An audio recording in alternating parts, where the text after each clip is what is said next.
8 ہجری کو فتح مکہ کے بعد کیا اعلان فرماتے ہیں، اور قرآن کا کمال دیکھیں کہ ان کے ایمان اور عمل صالح کا نتیجہ دنیا نے دیکھا۔ تو اللہ فرماتے ہیں وَأَخْرِجُوهُمْ، ان کو نکال دو مکے سے، من حیث اخرجوکم، جیسے انہوں نے تمہیں نکالا۔ اچھا، یہاں تک کوئی سوال؟ آگے میں ترجمہ کر رہا ہوں، بڑے غور سے سنیں۔ وَالْفِتْنَةُ أَشَدُّ مِنَ الْقَتْلِ، قتل سے بھی فتنہ بڑھ کر ہے۔ اب یہ کون سا فتنہ ہے؟ ہر آیت کے اندر فتنے کا ایک صحیح مفہوم ہے۔ یہ کون سا فتنہ ہے جو قتل سے بھی بڑھ کر ہے؟ سر لوگوں کو دین سے روکنا، گھروں سے نکالنا، ان کے اپنے باطل نظام خیالات و کی نظریات ٹھونسنا، باطل نظام کی بالادستی۔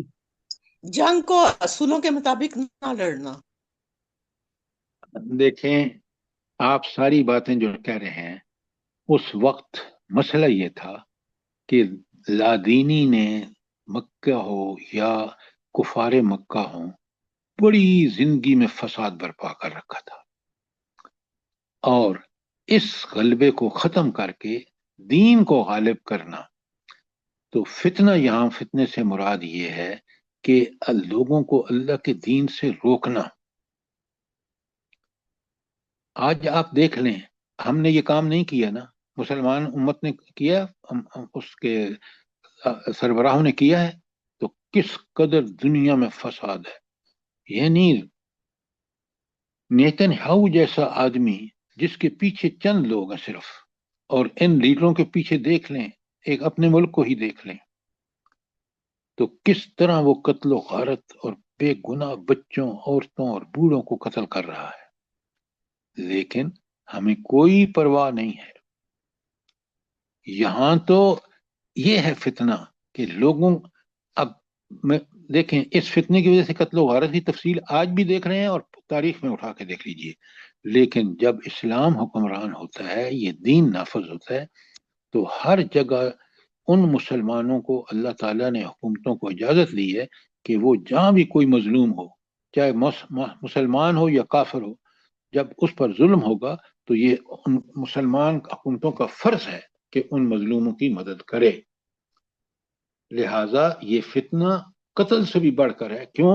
یہ لوگ دین پر آئیں گے تو قتل ختم ہوگا، اگر دین سے دور ہوں گے تو قتل و غارت بالکل اسی طرح ہوگا جیسے آپ کے ملک میں ہو۔ ذرا نوٹ کریں قرآن کتنی وضاحت سے بتا رہا ہے۔ تو یہ فتنہ کہ لوگوں کو دین سے روکا جائے، یہ قتل سے بھی بڑھ کر ہے، قتل بہت بڑا فتنہ ہے۔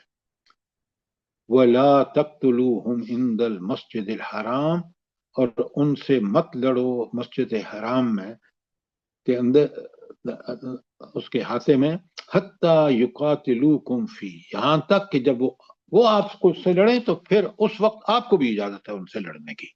کیوں کہ قتل سے جو فتنہ ہے کہ اللہ کے دین کے راستے، دین سے روکنے کا جو ہے وہ قتل سے بڑھ کر ہے، تو اس لیے کہ انہوں نے وہ آپ کو قتل کر رہے ہیں، فتنہ بن رہے ہیں، تو مسجد حرام میں بھی آپ ان کو قتل کر سکتے ہیں، اور حرام مہینوں میں بھی۔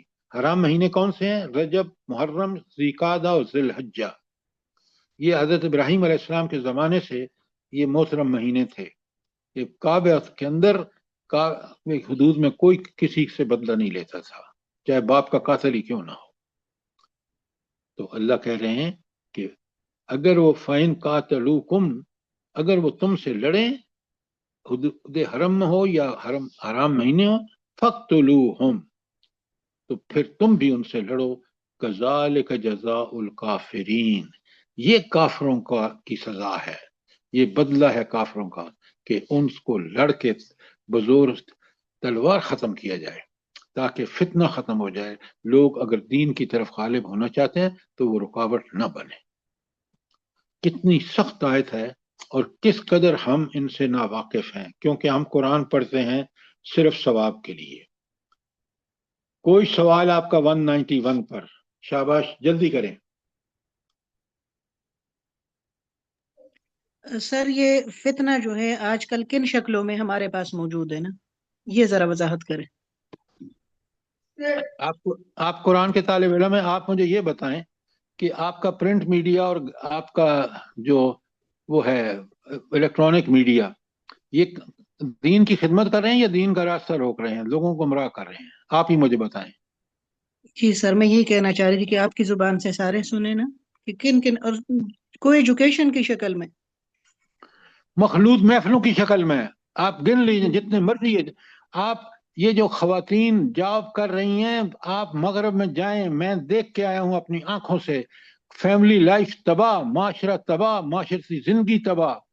اور آج امریکہ دیوالیہ ہونے کو دیے، ہمیں تو دیوالیہ کر دیا انہوں نے، ہم طاغوت کے پنجے میں تھے، خود امریکہ کا بھی دیوالیہ ہو رہا ہے۔ وہ جو قبضے کر رہا ہے ونزویلا میں اور ادھر ادھر، یہ کسی طرح سے ہاتھ پاؤں مار کے دنیا پہ قبضہ کر کے مال، لوگوں کے مال پہ قبضہ کر کے ڈالر کو برقرار رکھ سکیں۔ سر اس کا انجام ہٹلر کی طرح کا ہوگا۔ بس اللہ سے دعا کریں کہ اللہ ہمیں قرآن کی طرف لوٹائے، ورنہ مسلمانوں کا بہت، کافروں کو تو چھوڑ دیں، وہ تو اللہ کی عذاب میں ہے، مسلمان بھی اپنے کرتوتوں کی وجہ سے اللہ کی پکڑ میں ہے، اللہ کی گرفت میں ہے۔ جی سر جی، یہی ہے کہ دین والے بھی آج مخلوط محفلوں کو بہت پسند کرتے ہیں، شادی بیاہ میں مکس گیدرنگ ہو رہی ہے، اور پہلے ایسا نہیں تھا۔ پھر اب دیکھیں یونیورسٹی لیول کے اوپر اپنی بچیوں کو بھیج دیتے ہیں بچوں کو تباہ کرنے کے لیے، یہ نہیں کہ گھر میں بٹھا کے انہیں پڑھا لیں، جیسے آپ نے پہلے بھی بتایا تھا۔ تو یہ ہم نہیں روکیں گے تو پھر باقیوں کو تو کچھ نہیں ہم کہہ سکتے۔ سر کچھ سیاستدانوں کے گھروں میں اس وقت شادیاں چل رہی ہے یا ہو چکی ہے، تو ان کا حال ذرا آپ دیکھ لیں، اور پھر ان کی عیاشیاں ان شادیوں پہ دیکھ لے۔ وہ میوزک کے بینڈز جس طرح بلائے گئے ہیں، کروڑوں روپیہ ان کو دے رہے ہیں۔ 50 میوزیشین مریم نواز کے بیٹے کی شادی میں بلائے گئے ہیں، نواز شریف نے ان کو لسٹ دی ہے کہ مجھے یہ گانے سننے ہیں، اس کی تیاری کر لیں۔ عوام خود بھوکی مر رہی ہے۔ تو میں کہتی ہوں یہ قوم بھی ذلیل ترین قوم بن گئی ہے، ان کو نہیں پتا ہمارے اوپر کون مسلط ہے۔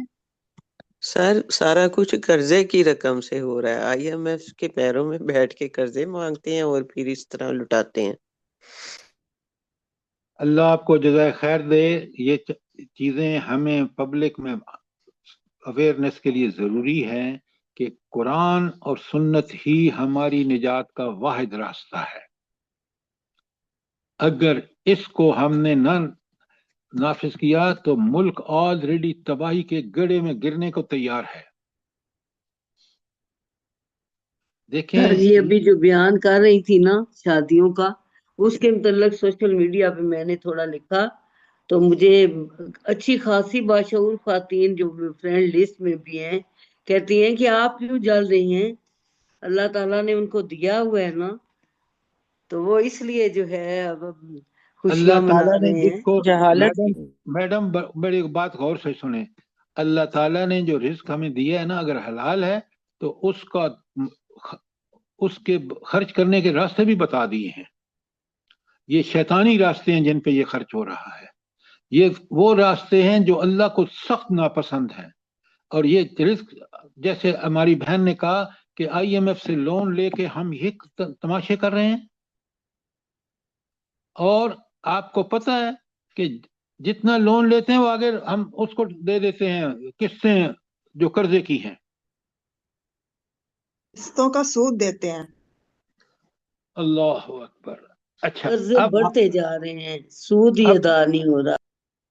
اب ذرا میری بات سنیں، آپ نے 191 پہ کوئی اور آپ کا سوال ہو، ورنہ 192 میں اللہ تعالیٰ نے بالکل کلیئر، فَإِنِ انتَهَوْا، اگر وہ باز آ جائیں سچی توبہ کر کے اور اللہ سے معافی مانگ کر اللہ ہی کے راستے کی طرف آ جائیں، قرآن و سنت کی پابندی کریں، تو فَإِنَّ اللَّهَ غَفُورٌ الرحیم، اس وقت بھی اللہ تعالیٰ ان کے لیے بخشنے والا اور رحم کرنے والا ہے، بشرطے کہ سچی توبہ کر لیں، توبہ تو نصوح کریں اور اپنی اصلاح کر لیں۔ یہ کہاں کیسے آئے؟ اللہ تعالیٰ نے فوراً ہمیں بتا دیا کہ یہ کرنا ہے ساری خرابیوں کے لیے؟ تو اللہ نے توبہ کا دروازہ کھلا رکھا ہے، اور سر آپ کو یہ لگتا ہے کہ پاکستانی قوم میں وہ بیداری پیدا ہوگی جو ان فسادات کو ختم کرے. ایز اے قوم ہم کب اٹھیں گے؟ آپ کو لگتا ہے اس قوم کا مستقبل نظر آ رہا ہے؟ کیا ہوگا؟ دیکھیں، میرے ذمے اللہ تعالیٰ نے جو ڈیوٹی لگائی ہے وہ مجھے کرنی چاہیے، آپ کو بھی کرنی چاہیے، اور وہ ہے اس قرآن و سنت کو کھول کھول کے بیان کریں، اس کو لوگوں کے سامنے پیش کریں کہ یہ ہے ہماری نجات کا راستہ. وہ میں اور آپ کریں، اور اللہ سے کبھی مایوس نہ ہوں. اللہ نے اسی دھرتی پر موسیٰ کے گھر میں فرعون کو پالا. اللہ سے دعائیں کریں کہ اللہ ہمیں وہ زمانہ دکھا دے. اور آج بھی آپ حدیث میں دیکھ لیں، امام مہدی جب کا ظہور ہوگا، جب وہ آئیں گے تو یہ دجال جو ہے وہ حضرت عیسیٰ کے ہاتھوں قتل ہوگا. تو کبھی مایوسی کا نام کفر ہے، اور مایوسی نہیں ہونی چاہیے. ہمیں اللہ کے دین کے لیے بھرپور کوشش کر کے اور اپنی دنیا اور آخرت کی کامیابی کے حصول کے لیے کوشش کرنی چاہیے. اب بات سمجھ آئی کہ بالکل نہیں صحیح. آئی؟ بالکل جزاک سر اللہ جی، خیر. ایسے ہی ہے. جب ہم اپنے اپنے قطرے ڈالیں گے تو انشاءاللہ اللہ کرے گا کہ وہ وقت آئے گا ضرور بے جس شک ہم اپنی دین کوشش کا کریں، نفاذ. ہم کوشش کے مکلف ہیں، نتائج بے اللہ شک. کے ہاتھ میں ہے. مایوسی کفر ہے. بالکل مایوسی کفر ہے. اللہ سر کہتے جیسے ہیں جیسے قرآن پاک سے جڑتے جائیں گے یہ جہالت سے دور ہوتے جائیں گے. یہ ہاں اس بالکل یہی روشنی ہے. آگے آیت 193 میں اللہ تعالیٰ فرماتے ہیں وَقَاتِلُوهُمْ، ان سے لڑو. کب تک لڑو؟ حَتَّى لَا تَكُونُ فِتْنَةً، جب فتنہ باقی نہ رہے، کہ دین کو پھیلانے، دین کے غلبے کے لیے لوگوں کو روکنے کا آزادی اللہ نے دی ہے. وہ نہیں کر آتے تو بھگتیں گے خود، لیکن یہ ظاہری رکاوٹیں تمہیں ختم کرنی ہیں. کرنے کے بعد ان کو آزادی ہے. جو توبہ کر کے آئے گا وہ بخشا جائے گا، دنیا میں بھی آخرت میں اللہ کی تائید اور نصرت اس کے ساتھ ہوگی. اور جو اس کے بعد مومنوں کا فرض ہے کہ وہ ان فتنوں کو جن سے لوگ روک رہے ہیں، یہ جو ٹیلی ویژن یہ اتنا عمدہ استعمال ہے کہ یہاں قرآن و سنت کی دعوت ہو، تو اگر یہ کام کر گئے آپ تو آپ نے کامیابی کا، اللہ تعالیٰ نے کہا کہ دنیا بھی اس پہ اش کر اٹھے گی. وَقَاتِلُوهُمْ، ان سے لڑو، حتیٰ یہاں تک، لا تکون فتنةً، کہ کوئی فتنہ باقی نہ رہے. فتنے کا مراد وہی پوچھو آیا ہے کہ لوگ راستے اللہ کے راستے میں رکاوٹ نہ بنے، کیونکہ وہ قتل سے بڑھ کر ہے. وَيَكُونُ الدِّينُ لِلَّهِ، اور نظام سارے کا سارا اللہ کا ہو جائے. اسلام، قوانین بھی، اخلاق بھی، معاملات بھی، سب اس احکامات کے تابع ہوں جو قرآن و سنت نے دی ہے. فَإِنِ انْتَهَوْا، اور اگر وہ باز آ جائیں، فَلَا عُدْوَانَ إِلَّا عَلَى الظَّالِمِينَ، تو کسی پر دست درازی سوائے ظالموں کے کسی پر دست درازی روا نہیں. ظالم کون ہے؟ جو اللہ کی ہدایت کا انکار کریں، جو طاغوت کے پیچھے چلیں، جو شیطان کے پیچھے چلیں، جیسے آج اکثریت عوام الناس کی بشمول حکمرانوں کے یہ سب کر رہے ہیں. اللہ تعالیٰ مجھے بھی اور آپ کو معاف رکھے، اور ہم قرآن و سنت پر چل کر دنیا اور آخرت کی کامیابیوں سے ہم کنار ہوں. یہ ہماری بھرپور کوشش ہونی چاہیے. آمین ثم آمین. اچھا السلام علیکم سر.